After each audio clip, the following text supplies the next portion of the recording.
Alright, so my fuel filter light was going off, and I drive on the freeway and it would come on. If I idled, the light would turn off. So I'm assuming when there was too much pressure, the light came on. And so I'm going to try to open the fuel filter on this 1994 F350 7.3 and see what it looks like.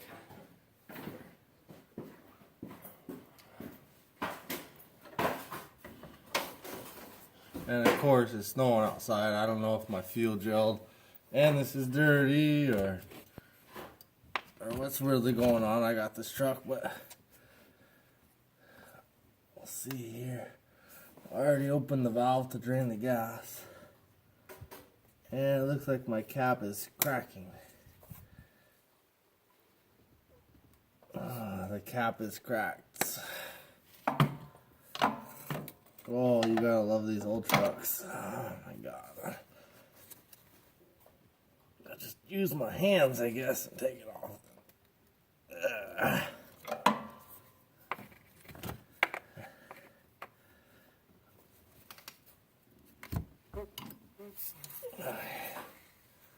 Okay, I'm just using this 1/2 inch socket here. I'm threading it. I've never done this before. So I'm going to take it off, look at it, and then take it to a shop and see if this is it, because it looks like there's more than one filter on this truck.